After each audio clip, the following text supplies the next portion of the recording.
Amis d'Africa TV, bienvenue au rendez-vous matinal pour suivre la revue de presse africaine.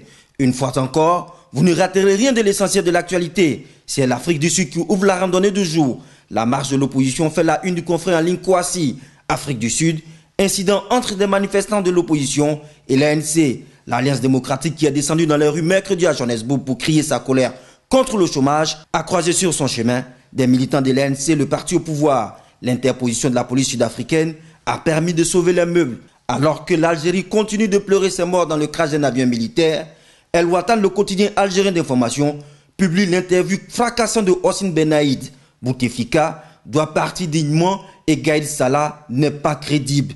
L'ex-général Hossein Ben Aïd, ancien commandant de la mythique 8e division blindée, un des rares généraux à avoir démissionné à 52 ans en 1996, ne cache pas son exacerbation face à ce qu'il qualifie de situation dangereuse. Répondant à la dernière question de cet entretien quant à la solution aux tensions algériennes, le général répond « Voilà ce que je demande au président Bouteflika. Il est venu avec le slogan « Isa et Camara », c'est-à-dire la dignité, alors qu'il se retire avec Isa et Camara, dignement, et laisser l'Algérie reprendre son souffle. Je lui demande juste de se retirer. » À 2 ans de la présidentielle au Congo-Brazzaville, Sassou Nguesso a trouvé une belle idée. C'est le confrère panafricain Œil d'Afrique qui révèle l'information. Denou Sassou Nguesso va mettre sur pied une fondation pour la paix. L'objectif de cette fondation est d'accompagner la construction de la paix en Afrique et dans le monde. Notre cher président veut œuvrer pour la paix dans le monde, une initiative qui ne serait pas du goût des opposants. Le classement mondial de la liberté de la presse 2014 est connu. Un classement qui révèle l'impact négatif des conflits sur la liberté de l'information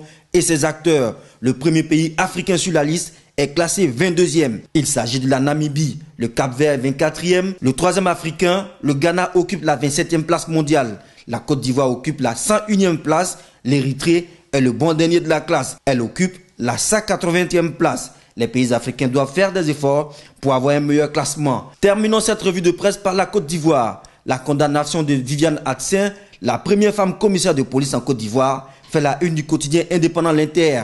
Condamnée à 2 ans ferme par le tribunal militaire, Atsen Viviane, libre en avril prochain. Madame la commissaire a purgé presque toute sa peine en détention. La commissaire accusée par les autorités ivoiriennes d'avoir détourné 200 millions de francs CFA. Cette information marque un point final à la revue du jour. Merci d'être fidèle à Africa TV, l'actualité de l'Afrique qui bouge.